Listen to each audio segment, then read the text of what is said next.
বন্ধুসকল আপোনালোকে পৰা জাতিলাও খাই ভাল পায়নে? মোৰ ল'ৰাটোৱে জাতিলাও খাই সাংঘাতিক বেয়া পায়। জাতিলাও বুলিয়ে নহয়, সি আচলতে পাচলিত ইমান তাৰ ৰাপেই নাই আৰু তাক খুৱাবৰ বাবে সেইকাৰণে মই বিভিন্ন ধৰণৰ কিবা কিবি কৰিবলৈ যত্ন কৰোঁ। আজি সেইবাবে মই এটা জাতিলাও এনেকুৱা ধৰণে বনাম বুলি ভাবিছোঁ, যিটো ধৰণে সিও খাব আৰু হয়তো জাতিলাও বেয়া পোৱা মানুহ কোনো নাথাকিব।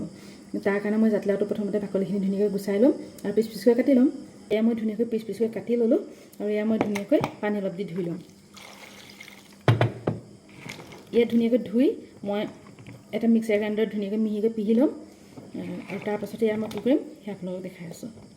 এতিয়া এয়া মই জাতিলাওখিনি ধুনীয়াকৈ মাৰি আনিলোঁ মিক্সিত। তাতে দি দিছোঁ 2 চামুচ দৈ। এই দৈখিনি আচলতে মিক্সিত মাৰোঁতেই দিব লাগে, তেতিয়া বেছি টেক্সাৰটো ধুনীয়া হয়। মোৰ পিছত দিয়া দেৰি হ'ল, আকৌ দি দিছোঁ 2 চামুচ ডাঠ হ'বৰ কাৰণে 2 চামুচ মই ময়দা, 1 চামুচমান বেকিং চ'ডা। এতিয়া গোটেইখিনি মই ধুনীয়াকৈ সানি পেলাম, গোটেইখিনি সমানে মিহি হোৱাকৈ সানিম।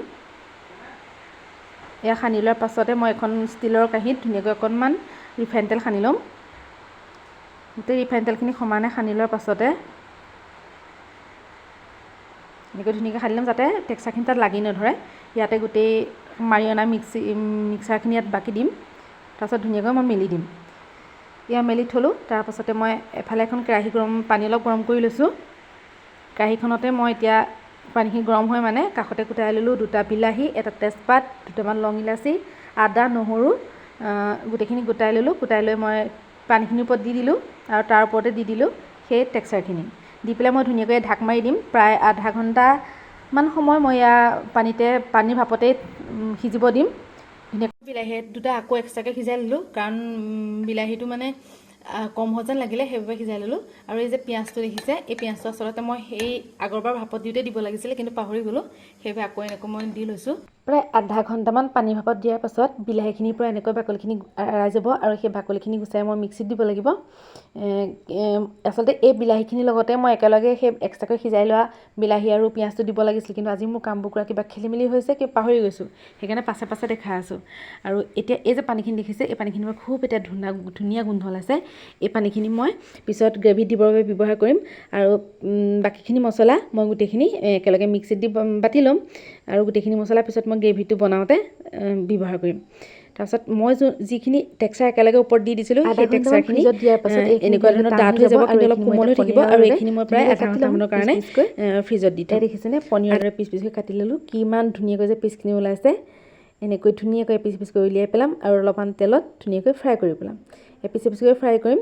ধুনীয়াকৈ ফ্ৰাই কৰাৰ পাছত এতিয়া চাওক, মই পনীৰখিনি গোটেই ধুনীয়াকৈ ফ্ৰাই কৰি ল'লোঁ আৰু এতিয়া মই কেনেকৈ বনাম সেয়া আপোনালোকক দেখাম। একদম পনীৰ বনোৱাৰ দৰে বনাম। সঁচাকৈ চাওক, দেখিবলৈ কিমান বেছি ধুনীয়া হৈছে নহয়নে বাৰু? এতিয়া মই এখন কেৰাহীত তেল গৰম হ'বলৈ দিলোঁ আৰু তাতে কেইটামান গোটা জিৰা দি দিলোঁ। গোটা জিৰাকেইটা ফুটিবলৈ লওঁতে তাতে মই মিক্সিত বাতি লোৱা গোটেই মছলাখিনি দি দিলোঁ আৰু মছলাখিনি মই অকণমান ডাঠ হোৱালৈকে লৰাই থাকিম। যেতিয়া মছলাখিনি ডাঠ হৈ গ'ল, তেতিয়া তাতে মই যোগ কৰিম 2 চামুচমান দৈ। এই 2 চামুচমান দৈ দি মই ধুনীয়াকৈ লৰাই দিম আৰু ফ্ৰাই হোৱাৰ পাছত তাতে মই ধুনীয়াকৈ পানী অলপ দি দিম আৰু তাৰ লগতে দি দিলোঁ 1 চামুচ ধনিয়া গুড়ি, 1 চামুচ জলকীয়া গুড়ি আৰু 1 চামুচ গৰম মছলা। ধুনীয়াকৈ এই গোটেইখিনি দি লোৱাৰ পাছত আকৌ এবাৰ মই ধুনীয়াকৈ লৰাই দিম। আকৌ অকণমান ডাঠ হোৱালৈকে লৰাম। এনেকৈ ধুনীয়াকৈ লৰাই থাকিম। লৰাই থকাৰ পাছত যেতিয়া অকণমান ডাঠ হৈ যাব, এয়া দেখিছেনে অকণমান ডাঠ হৈ গ'ল, আৰু তাতে মই অলপ পানী দি দিম আন্দাজমতে। পানীখিনি যেতিয়া উতলি থাকিব, তাতেই মই দি দিম এতিয়া সেই ফ্ৰাই কৰি থোৱা পনীৰখিনি। ইয়াত ধুনীয়াকৈ মই পনীৰখিনি গোটেইখিনি দি দিম।